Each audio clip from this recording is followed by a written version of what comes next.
Esse é o Soma Talks, imobiliário mais diverso, podcast que traz as protagonistas do nosso mercado imobiliário, agradecendo a nossa co-host Martina, que abriu as portas a Machado Meyer para receber o Mulheres no Imobiliário. Obrigada, Elisa. Obrigada, meninas. Bem-vindas. Um prazer ter vocês aqui, Maria Júlia, Magali. A gente está muito feliz dessa parceria do Machado Meyer com o Soma e que vocês usem sempre a nossa casa como espaço para ótimos debates. Muito obrigada, meninas. Olha só, duas mulheres ultra protagonistas no mercado imobiliário, no universo feminino. A gente vai falar de muita coisa hoje. A gente tem maternidade também para debater, né, Martina? Tema interessante. E quente. E quente. Quente, Interessante muito. e quente. Agora, vamos falar um pouquinho desse momento que vocês vivem, né? Acho que, Maju, você assume uma empresa familiar, uma operação. Conta esse seu momento pessoal, profissional também, né? Pelo eixo profissional, a gente já vai chegar no pessoal. E essa representatividade que você tem hoje no setor imobiliário. Bom, acho que eu poderia começar contando um pouquinho do porquê que, né, eu acabei seguindo essa trilha aí no mercado imobiliário, porque eu não sou arquiteta, eu não sou engenheira, eu sou formada em administração de empresas. E aí, enfim, eu tenho esse vínculo familiar com o setor. E quando eu fui começar a procurar estágio, surgiu uma oportunidade em novos negócios na Brookfield Incorporações. E eles estavam começando ainda a parte de incorporação. Acho que fazia, sei lá, uns 4 anos, 3 anos, ainda era bem incipiente. E aí, bom, novos negócios é novos negócios. Não sei quem já trabalhou com isso, mas enfim, é bem abrangente, né? Você faz de tudo em novos negócios. E aí, para mim, foi uma escola. Graças a Deus, eu tive ótimos gestores, aprendi muito. E aí, eu tinha sempre em mente que, se eu gostasse, eu ia seguir carreira e eu ia, né? Eu vislumbrava um dia assumir a empresa do qual meu pai é um dos sócios, né? Que é uma empresa do interior de São Paulo, já tem mais de 35 anos de mercado, e a empresa ela surgiu especificamente para fazer construção civil. E, obviamente, em meados de 2000, eles acabaram diversificando, né, a Construplan, né, que é o nome da nossa empresa, a Construplan, ela é construtora pura. Em 2000, ela fez uma joint venture com o pessoal da Vilas Boas, e aí surgiu a Perplan, que é a Perdizes Vilas Boas, mais a Construplan, que daí a gente começou a incorporar não, me perdoa, fazer loteamento. E em 2007, com o advento dos IPOs, obviamente, a gente também começou a incorporar. Então, na verdade, a parte de incorporação, né, do pessoal de Ribeirão começou muito junto quando eu entrei no mercado imobiliário, que foi em 2007. Então, as duas empresas acabaram aprendendo juntas, na verdade, como fazer.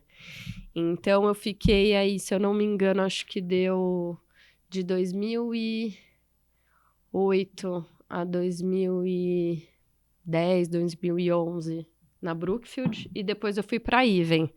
Também fiquei mais alguns anos lá na Iven. Tudo em área de novos negócios. Sempre área de novos negócios. Que é uma área complexa para as mulheres, né? Inclusive, acho que vale a pena até pontuar, porque na Iven, gente, eram 25 pessoas comprando terreno só em São Paulo, capital. Então, a gente dividia meio por zona, né? Zona Norte, Zona Sul, Zona Leste. E aí, das 25 pessoas, obviamente, eu era a única mulher. E aí, eu lembro que, na época, o diretor lá de incorporação, que era o João Azevedo, ele brincava que eu era peixe dele. E aí, enfim...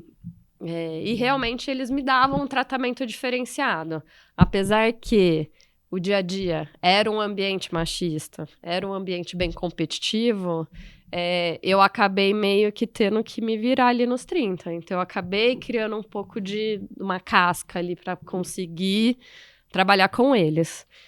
E trabalhava de igual para igual. Inclusive, né, consegui, obviamente, traçar uma carreira lá na Iven também, fui promovida. E aí eu comecei a não ficar só mais em novos negócios e fazer uma parte mais de coordenação do projeto. Então, assim, uma vez que o terreno entrava para dentro de casa, eu acabava tocando ele junto com as outras áreas, né, de produto, stand, lançamento e tudo mais. Só que aí teve aí, por meados de 2016, 2017, várias mudanças dentro da Iven, né? 17 foi bem crítico Foi pro mercado. crítico no mercado imobiliário. E aí, obviamente, quando tem uma crise no mercado imobiliário, a primeira área que sente é novos negócios. Então, é a primeira que incha e a primeira que sofre cortes. Nessa mudança de cadeira, eu acabei saindo de novos negócios e fazendo outros projetos internos da empresa, que daí ela começou a se olhar, né, para dentro, coisas que a gente precisava melhorar. Mas aí surgiu uma oportunidade de um negócio para a gente fazer aqui em São Paulo, do pessoal de Ribeirão, né, da Construplan. E aí eu já estava aqui, zero motivada com o que eu estava fazendo lá na Iven. E aí eu falei, não, me dá esse projeto que eu vou tocar. E aí era um terreno que a gente tinha em Cotia para fazer apenas 1.200 apartamentos. No Minha Casa Minha Vida, que era um segmento que a Construplan a gente nunca tinha atuado. Porque lá em Ribeirão a gente é focado em médio e alto padrão. Então aqui a gente tem, além de eu ter que fazer toda a parte de desenvolvimento de produto, aprovação na prefeitura, cartório e tudo mais, eu tive que aprender a lidar com Caixa Econômica Federal. Então, na verdade, o que abriu as portas para a gente abrir uma filial aqui em São Paulo foi esse projeto em Cotia. E aí, depois disso, foram surgindo essas oportunidades, porque eu já tinha, enfim, uma carteira de corretores que trabalhava comigo. Falei, agora eu tô aqui, né, abrindo essa unidade. Eu fiquei muito tempo trabalhando sozinha. Acho que isso é importante falar. Trabalhar sozinha é muito difícil, né? Ainda mais no nosso segmento. Então, assim, eram poucas pessoas que estavam ali, de fato, tinham conhecimento do segmento para me ajudar, mas a gente foi fazendo meio a quatro mãos. O back-office de Ribeirão sempre me deu muito suporte, mas, assim, a cara aqui em São Paulo era eu. Então, isso foi em 17, né? E aí, a partir de 2017, que eu montei o escritório e comecei a juntar a equipe, mas eu fiquei quase uns 2 anos, tipo, solo. E aí veio a maternidade. A gente vai falar que a sobre gente isso. vai falar disso mais pra Mas frente. hoje só dá um contexto. Hoje vocês estão em quantos em São Hoje Paulo? nós somos a equipe, se eu não me engano, acho que a gente estamos em 10 pessoas no escritório. A gente tem uma equipe enxuta. Eu falo que aqui em São Paulo a gente é meio a célula de negócios mesmo. Então a parte boa fica aqui. Então aquisição de terrenos, aprovação, desenvolvimento de produto, incorporação, lançamento comercial, fica tudo aqui em São Paulo. E o back-office a gente meio que usa a estrutura. Então, Ribeirão Preto presta serviço para os nossos projetos aqui de São Paulo. E a gente tem pretensão de continuar nesse tamanho. Acho que já tem muita empresa grande aqui em São Paulo, então o nosso foco mesmo é ir onde as grandes não vão, né? Então, a gente tá se diferenciando em produto, a gente tá se diferenciando no atendimento ao cliente. Que é isso, eu sento com o cliente na mesa. Tipo, você tá falando com a dona da empresa. Tipo, eu vou te ajudar a comprar seu apartamento. Então, assim, a gente percebe pelas pesquisas que a gente faz com os nossos clientes que realmente acaba tendo um atendimento diferenciado. Então, é isso que a gente tá trabalhando agora para poder, enfim, criar corpo e ter voo cruzeiro mesmo. Porque hoje a gente só ficou correndo atrás do rabo. Agora estamos numa fase melhor da empresa. Muito bom, muito bom. Magali, você também teve ali o momento de construir a Cashme praticamente do zero, né? Como foi também esse teu avanço intraempreendedor? Sim, bacana. Eu primeiro queria agradecer a oportunidade de participar. É um espaço muito marcante para nós mulheres, ter voz nesse mercado. É um mercado bem complexo, é um mercado, de fato, 80% ou mais masculino. E vou trazer aqui um pouco como que foi essa transição. Eu sempre trabalhei em banco desde os meus 19 anos. E na mudança para São Paulo, meu esposo veio primeiro. A gente já tinha 2 filhos. E ele mudou e ficou 1 ano aqui. Aí, no agito dessa mudança, eu falei, não vai dar certo. Eu com 2 filhos em Minas e ele em São Paulo a semana inteira. Ele é do mercado de tecnologia. Aí, nesse momento, eu avisei a um banco que eu já estava há 7 anos que eu viria para São Paulo no próximo ano. A gente fez aquele teste padrão que todo mundo faz, né, de esperar para ver se daria certo também. Ele estava há 16 anos numa outra empresa, tinha saído, então ele estava no momento de uma nova oportunidade. E a decisão veio, eu falei, não, a família tem que estar junto. Passei alguns apertos com relação a ficar sozinha com os 2 filhos a semana inteira e resolvi vir. Na hora que eu comuniquei o banco reforçou a aposta e falou, não, você não vai sair, né? Você vai assumir a maior praça, que é São Paulo. Também já era na área de crédito imobiliário. E nessa oportunidade, eu falei, chegar em São Paulo com 2 crianças, troca médico, troca escola, troca tudo, uniforme, a vida, né? Eu queria estar mais disponível. Mas eu nunca parei em nenhuma maternidade também. Eu falei, então vamos nesse ritmo acelerado. Fiquei 2 anos aqui por esse player e tive o convite 2 vezes da Cashme, logo que ela estava abrindo, com 3 funcionários, e depois ela estava com 8. Um ano depois, ela estava um pouco mais estruturada de área comercial, que saiu de 3 para 8. E aí veio o convite para uma posição de diretoria, eu era head no banco anterior, e assumi o desafio. Hoje a gente está com 150 profissionais na minha gestão e 400 profissionais no total. Então foi desafiador sair de um banco estruturado, mas realmente o propósito foi encantador, de abrir a praça, abrir todo o mercado, numa posição à frente da área comercial.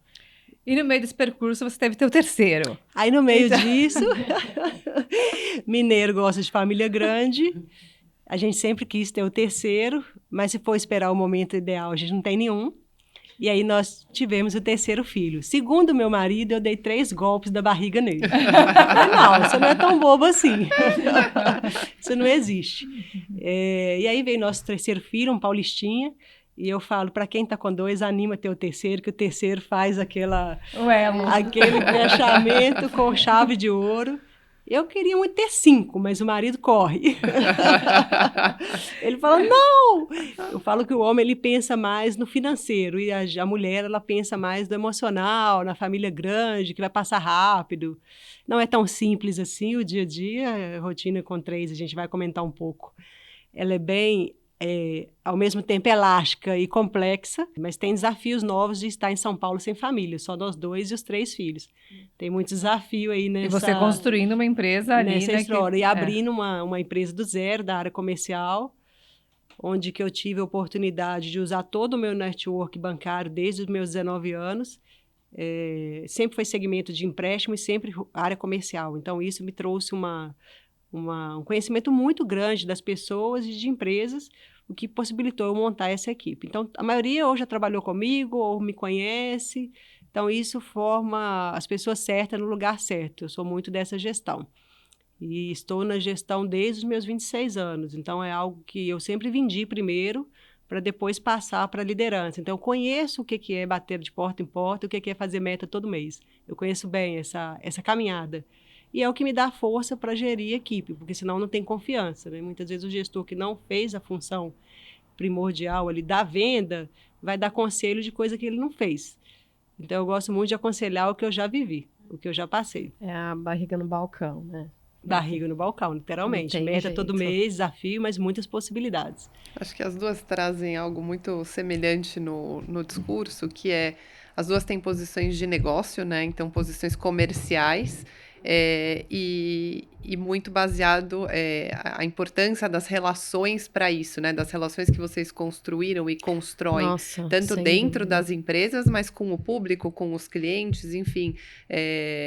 Maju, comenta um pouquinho disso, queria te ouvir sobre isso. A gente estava falando no episódio anterior, né? A importância do networking como não só focado no profissional, mas nas relações humanas, né? Hoje o profissional, o pessoal, ele se mistura muito, então em que medida também você entende que a gente pode sempre melhorar, agregar, enfim, como que é isso para você? Nossa, gente, eu acho que capital humano realmente é difícil a gente, né, valorar, né? Porque eu falo, tomar muito cuidado, né, com as relações que a gente faz, cultivar, que eu acho que isso que é um olhar que nós mulheres a gente tem, né? A gente não pensa só agora. Independente, né, da circunstância que a gente tá. Acho que isso até é uma coisa, né, tinha que ser um valor da vida, né, não só pro ambiente profissional. Eu vejo que, assim, muito do que eu consegui construir aqui em São Paulo foi graças a todas as pessoas, né? Várias pessoas com quem eu me encontrei durante essa caminhada. Porque, né, e desses laços que eu fiz. Então, hoje, para vocês terem uma ideia, uma das minhas sócias foi a minha chefe na Brookfield.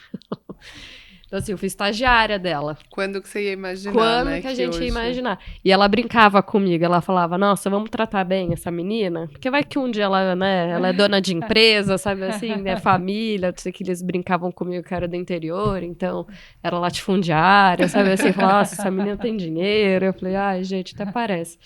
E, gente, a gente se tornou grandes amigas, e hoje eu trouxe ela para trabalhar com a gente, ela é minha sócia na empresa, então... É muito gostoso poder fazer isso, né? Tipo, é um trabalho que, né, uma sociedade tem seus altos e baixos, mas eu sei que, assim, de olhos fechados com ela lá, eu posso sair e ela também quando ela precisar. Então, acho que, inclusive, quando eu tava pensando nisso, porque foi uma coisa que a gente pensou, a empresa aqui somos eu e minha irmã, de família, né? E aí a gente começou a pensar, olha, a gente tava numa idade, desculpa, a gente vai ter que A gente vai falar entrar sobre isso, vai. nisso, mas assim, nós duas a gente se vendo que inevitavelmente em algum momento a gente ia ter que se ausentar pela maternidade, e a gente pensou, quem que eu vou trazer? Eu preciso de mais alguém. Porque eu e minha irmã, a gente tem idades muito próximas, a gente tem 2 anos e meio de diferença. Esse momento podia ser bem coincidente. E a gente né? tinha muito medo das duas ficarem grávidas e eles se ausentem, ainda mais com uma empresa pequena e montando equipe, né? E eu lembro que na época eu comecei a pensar, né? Quem das pessoas com as quais eu já conheci eu gostaria de trazer para cá? E em vez de pensar em competência, né, na pessoa em si, tecnicamente falando, de histórico de mercado e tudo mais. Óbvio que tudo era muito importante, mas eu pensava na confiança. Eu falei, gente, não adianta trazer uma pessoa que eu não tenha a confiança e não tenha a tranquilidade de que, tipo, na minha ausência, ela vai cuidar da empresa como se eu cuidasse, né? Então, acho que isso é uma coisa que eu trago muito também na hora de fazer as contratações e de trazer a equipe, né? Então, hoje eu falo que nosso escritório, a gente chegou assim, temos uma equipe brilhante. São poucos, mas muito bons, entendeu? E a gente pensa isso até, né, plano de carreira e tudo mais, as pessoas que estão com a gente pensa nesse relacionamento, né? Não sei se eu te respondi essa pergunta, Sim, eu acabei falando mais da equipe, mas né? falou- Não cheguei a falou bem. falar dos clientes. Sim. Mas eu vejo que, tipo, todo mundo que a gente contrata tem que estar muito alinhado com os nossos valores O propósito da da empresa. empresa. Olha, ela Porque trouxe é uma isso. sócia, né? Exatamente. Olha que interessante. porque Exato.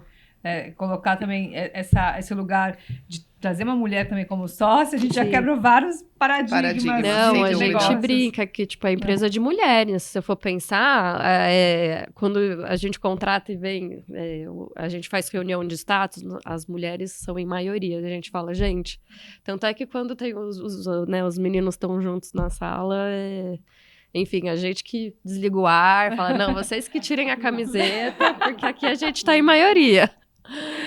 Mas... Já passou muito frio nessa Não vida. é, gente? Que mulher nunca passou frio nesses escritórios. A gente tem que trazer sempre o casaquinho.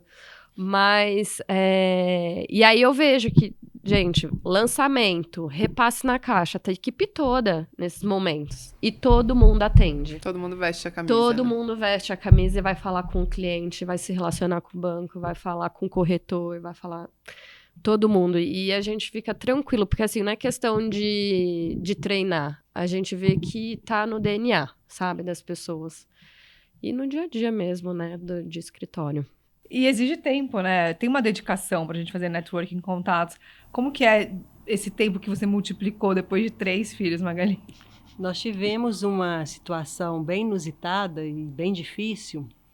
Eu entrei na Cashme em 2019 e fui contratada grávida. Então, para mim que veio de um mundo bancário, onde que muitas vezes eu perguntei, quer outro filho? Em entrevista, tá pensando em engravidar? Isso era muito padrão. Hoje mudaram-se o formato de entrevista, de contratação, mas enfim, eu fui muito forjada a saber qual que eram os planos dessa mulher que está querendo entrar em banco devido às correrias e a dinâmica de banco, enfim.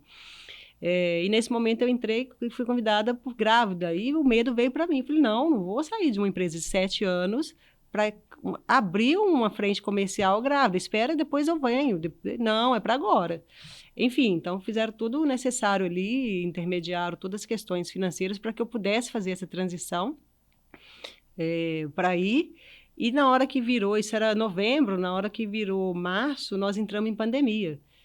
Então, nós precisávamos de contratar remoto. Aí, a dificuldade de network, nós fizemos 40 contratações, onde que eu participei de processo, eu participo de todas as seleções, até Tudo hoje, online. todas, online. Então, nesse momento, você tem que acreditar muito na capacidade do outro e nos valores que estão enraizados. Isso mudou muito a minha mentalidade no formato de pensar, porque o mineiro, ele tem uma segurança. Eu sou mineira, acho que pelo sotaque. Já se entregou. Eu não preciso de contar, Já mas se o sotaque entregou. não nega. Então, a gente tinha um formato muito de ver para crer. Do Eu olho no precisava de olho, né, da entrevistar, relação. de entender, explorar um pouco mais para poder tomar a decisão de trazer. E aí, nesse processo, no mês de março até junho, nós trouxemos 40 profissionais. Claro que tiveram os erros e acertos nessa contratação em massa, virtualmente, mas ali, além do network, nós tivemos que acreditar muito naqueles profissionais que estavam contratados para trabalhar na área comercial remoto. Foi um dos maiores desafios da minha carreira. E aí, o que a gente dava para lapidar na entrevista é o que importa de valor para essas pessoas, se realmente tem a cultura da Cashman, que vem muito do DNA da Cyrela. Nós somos uma fintech de crédito imobiliário da Cyrela.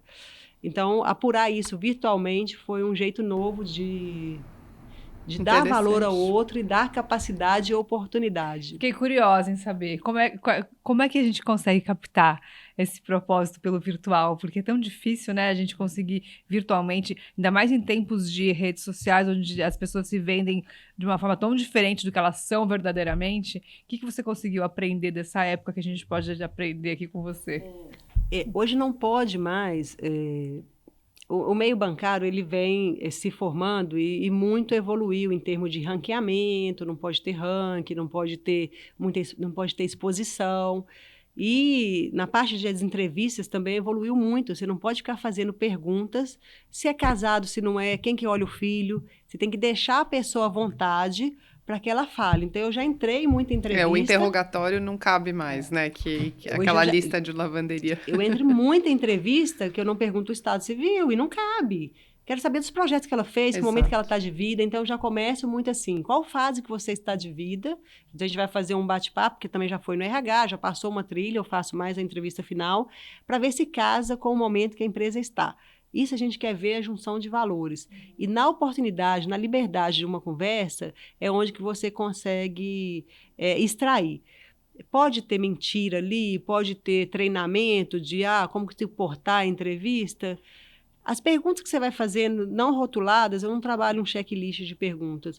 Eu vou muito na intuição, mas trago algumas situações reais, né? Já tivemos situações onde que tínhamos 3 candidatos muito bons, um gestor queria um virtual, o outro queria outro e o RH queria outro. Então, montamos um case no nada. Vamos fazer um formato aqui de situações reais, cada um se vestiu de um profissional virtualmente e falou, eu sou um cliente assim, assim, assim, minha ficha foi negada por isso, sai dessa.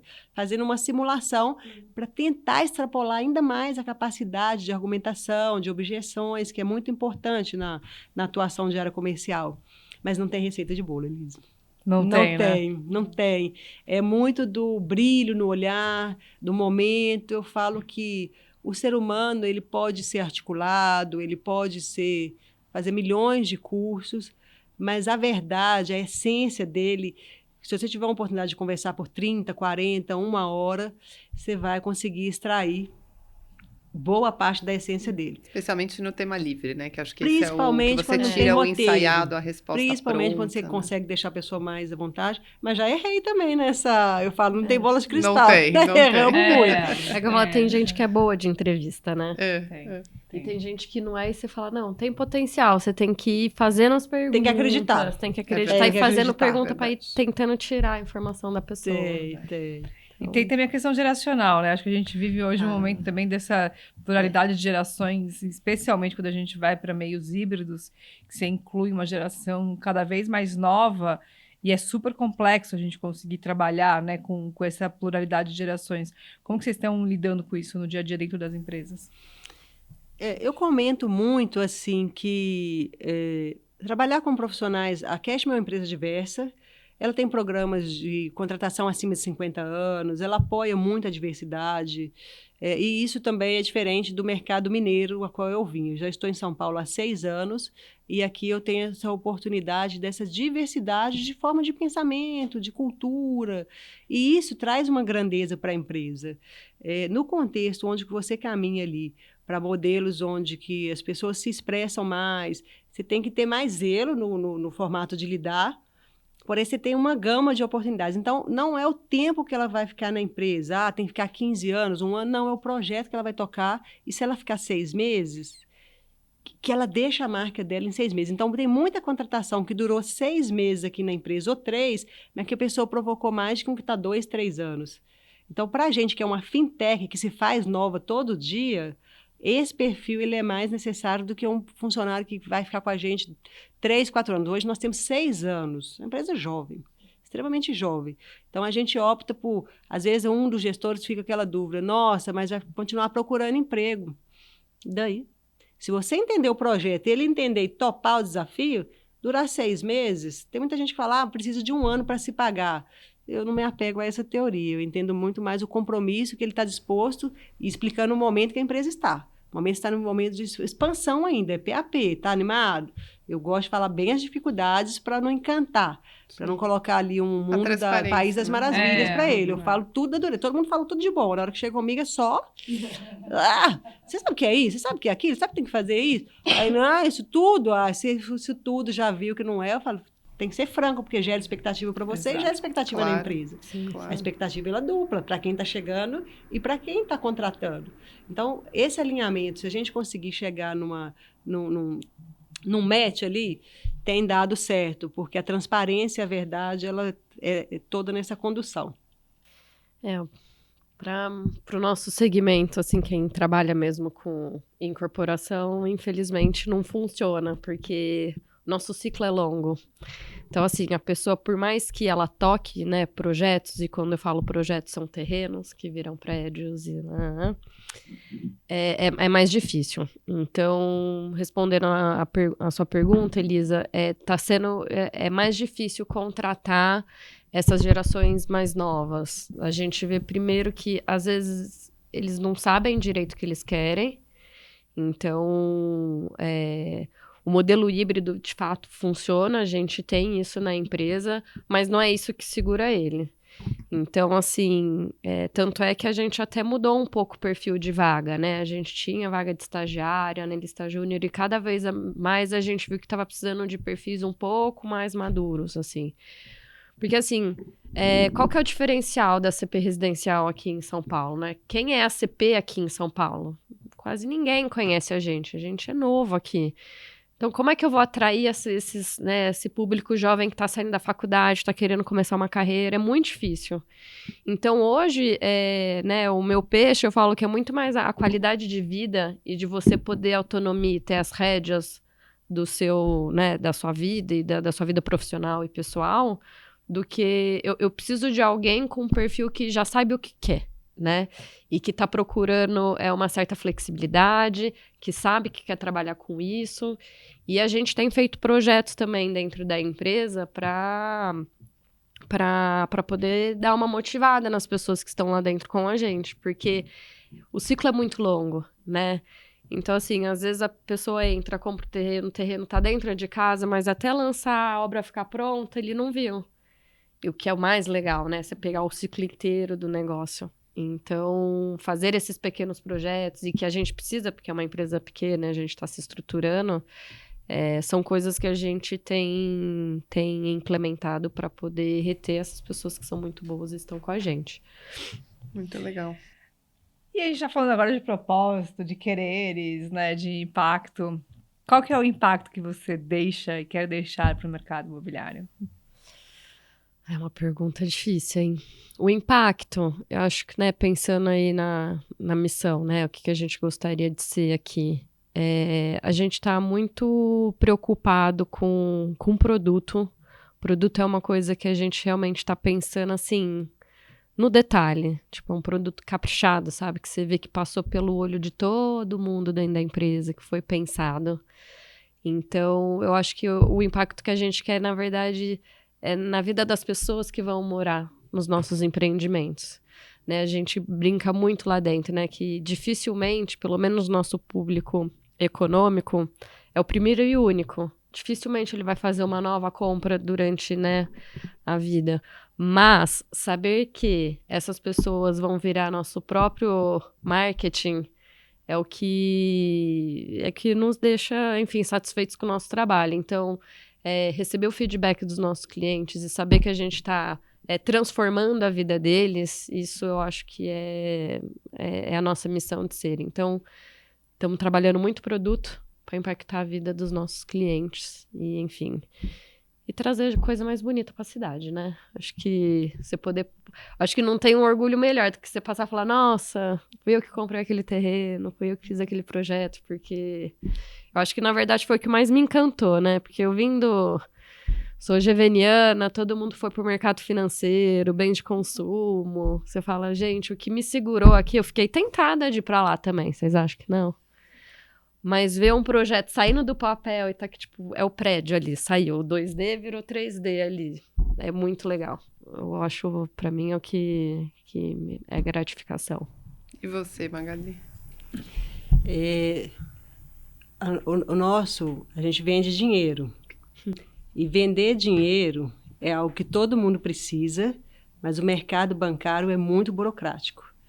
Então, o nosso propósito é o mesmo dela, que é chegar a propor a um cliente uma solução, né? Então, o cliente está muito no centro das nossas decisões, das nossas estratégias, e como que a gente vai fazer isso num formato sem burocracia. Então, a fintech ela veio para ser nova, para ser digital. Então, nós já nascemos com um contrato digital, enquanto você pega os bancões ainda assinando o contrato manual. Então, nós somos uma das primeiras empresas a não precisar de fazer o laudo na garantia, tudo apostando como que vai facilitar e trazer essa solução mais rápida para o cliente.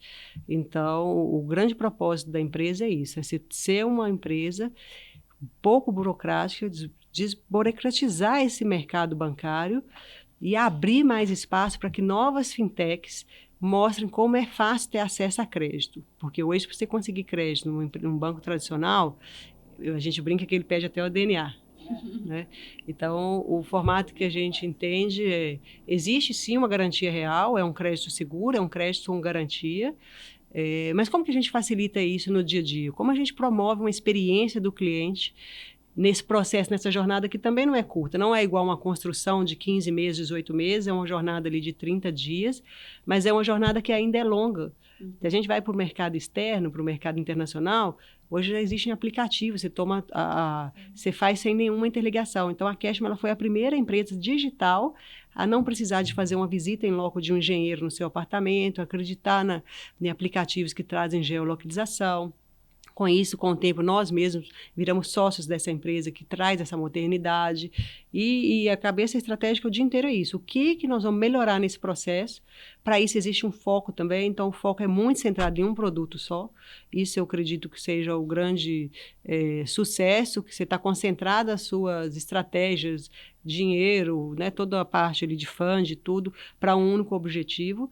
Quando você amplia demais, querendo ou não, acaba perdendo o foco.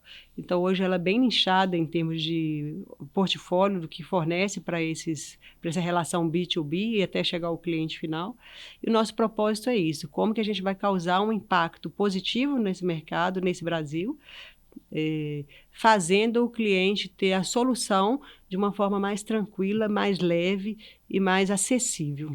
Esse é o maior propósito hoje da empresa. Muito legal, né? Mudando o mercado. Pra gente encerrar, vocês foram muito corporativas nessa resposta. Traz agora a visão pessoal de vocês, né? O que vocês estão trazendo pro mercado e para a sociedade pessoalmente, tirando o crachá. Nossa, tirando o crachá.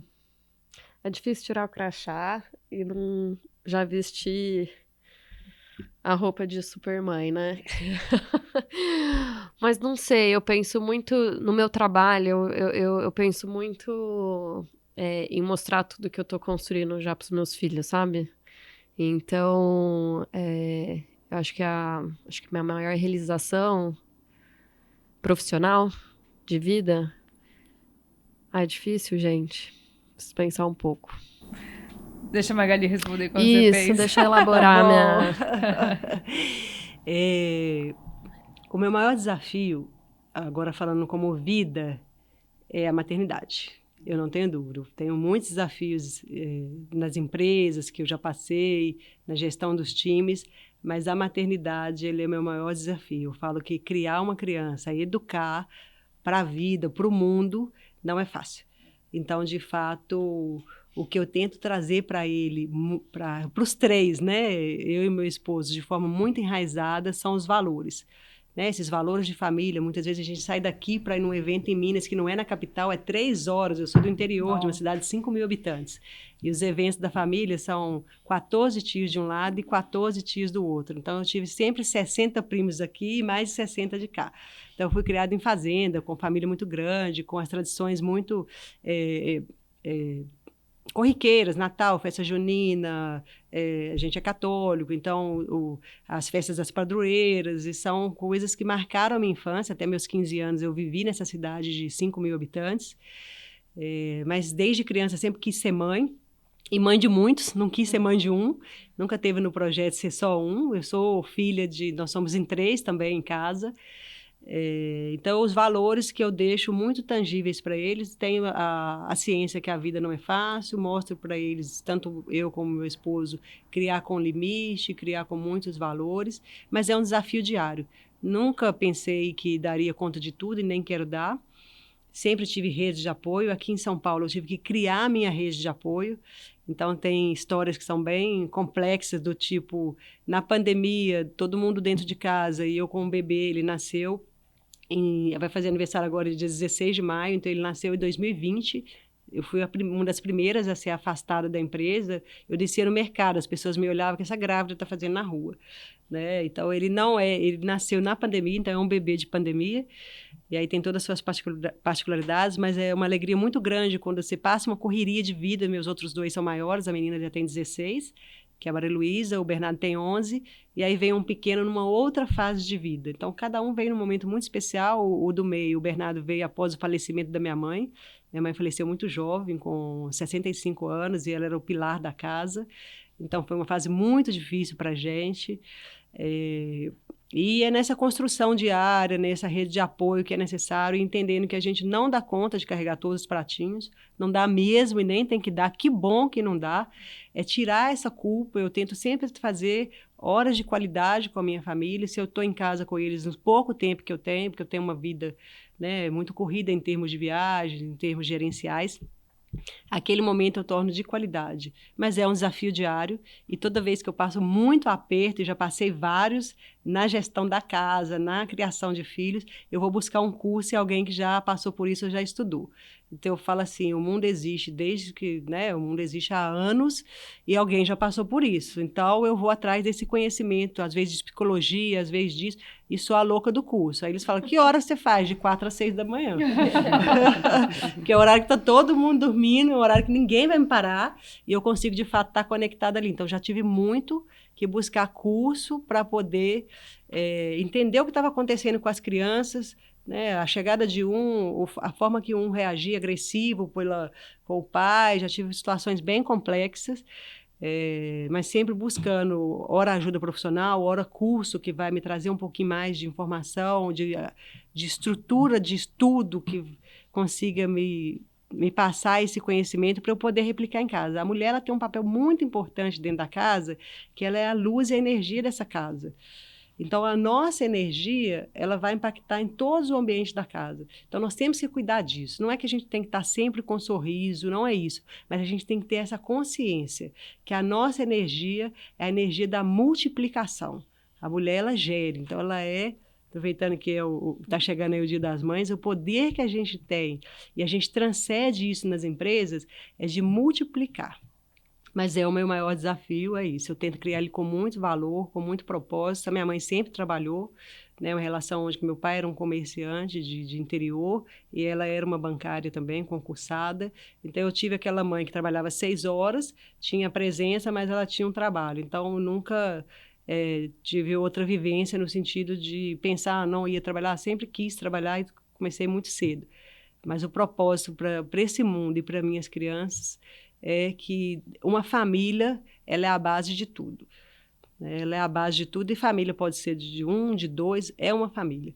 Né? Se você tiver muito enraizado a sua fé, independente da religião e os seus valores, e a construção de que um dia será melhor que o outro, que você é a energia disso tudo, para mim é o que é mais importante. Maju conseguiu pensar no seu trabalho. Nossa, pensei. Não, eu tava pensando muito, né, realização profissional, mas pensando realização de vida para mim, inevitavelmente não tem como pensar nas crianças. Então, para mim, acho que meu sucesso da minha vida é sucesso em casa, né? Eu quero ser não reconhecida, mas eu quero que os meus filhos tenham uma boa referência minha, né? Que, tipo, quando eles estiverem grandes, né, com as suas vidas, com as suas próprias famílias, eu continue sendo essa pessoa que é referência para eles. Então, mais do que ter o sucesso fora de casa, eu acho que dentro de casa é a minha missão aqui. Então, eu acho que isso que a Magali colocou pra mim, eu só ratifico, porque realmente é conseguir passar tudo pra eles. Então, se realmente eu ver meus filhos crescendo, virarem seres humanos bons, que vão impactar o mundo, vão fazer diferença, seja na micro, né, ou na macro, que eles atuarem, pra mim vai ser a maior gratificação de vida. Maravilhoso. Muito bom. Meninas, a gente queria agradecer a vinda de vocês. Foi um excelente debate, um monte de reflexão aí para pensar. Muito obrigada. E E que fazer o voltem mais convite, então, para vezes. quem está também nos assistindo, nos ouvindo, que você pode fazer parte dessa grande comunidade feminina do mercado imobiliário. Acesse as redes do Mulheres do Imobiliário, faça parte, veja como é possível ser mãe, é possível ser profissional, é possível começar do zero, né, e fazer transições e manter suas inspirações e aspirações no nosso mercado imobiliário. Obrigada pela conversa e até a próxima. Muito obrigada. Muito obrigada. gente.